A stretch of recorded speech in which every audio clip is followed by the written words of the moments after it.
ചിന്നക്കനാലിലെ ഭൂമിയിടപാടുമായി ബന്ധപ്പെട്ട് Mathew Kuzhalnadan MLA-ക്കെതിരെ FIR. Idukki vigilance യൂണിറ്റാണ് FIR register ചെയ്തത്.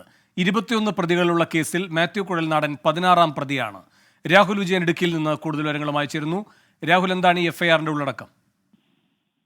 ക്രമക്കേടുണ്ടെന്നറിഞ്ഞിട്ടും കുഴൽനാടൻ ഭൂമി വാങ്ങിയെന്നാണ് ഈ FIR-ൽ പ്രധാനമായും പറഞ്ഞിരിക്കുന്നത്. ഈ FIR ഇന്ന് മൂവാറ്റുപുഴ വിജിലൻസ് കോടതിയിൽ വിജിലൻസ് സമർപ്പിക്കുകയും ചെയ്യും. നേരത്തെ CPM-ന്റെ എറണാകുളം ജില്ലാ സെക്രട്ടറിയുടെ പരാതിന്മേലാണ് ചിന്നക്കനാലിലെ ഭൂമി ഇടപാടിൽ വിജിലൻസ് കേസെടുത്ത് അന്വേഷണം തുടങ്ങിയിരുന്നത്.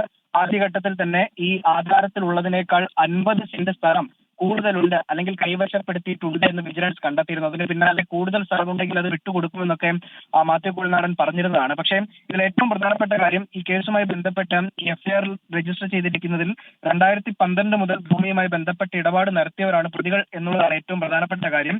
2012-ലെ ദേവികുളം തഹസിൽദാർ ഷാജി കേസിലെ 1ാം പ്രതിയാണ്. അതിൽ ഏറ്റവും പ്രധാനമായി എടുത്തു പറയേണ്ടത്, ഈ 2008-ൽ ഈ കേസുമായി ബന്ധപ്പെട്ട് ഈ സ്ഥലത്തിന്റെ ഇടപാട്, ഈ സ്ഥലം മിച്ചഭൂമിയാണ്, അതിനാൽ തന്നെ ഇതിന്റെ ഇടപാടുകൾ നിർത്തിവെക്കണമെന്ന് ആവശ്യപ്പെട്ടുകൊണ്ട് അല്ലെങ്കിൽ അത്തരം ഒരു ഉത്തരവ് ജില്ലാ കളക്ടറുടെ ഭാഗത്ത് നിന്നുണ്ടായിരുന്നതാണ്.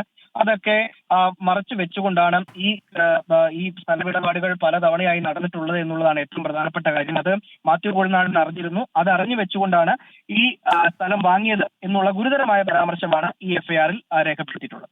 ശരി, ചിന്നക്കനാൽ ഭൂമിയിടപാടിൽ മാത്യു കുഴൽനാടനെതിരെ FIR. രാഹുൽ വിജയനാണ് ഇടുക്കിയിൽ നിന്ന് വിവരങ്ങൾ നൽകിയത്.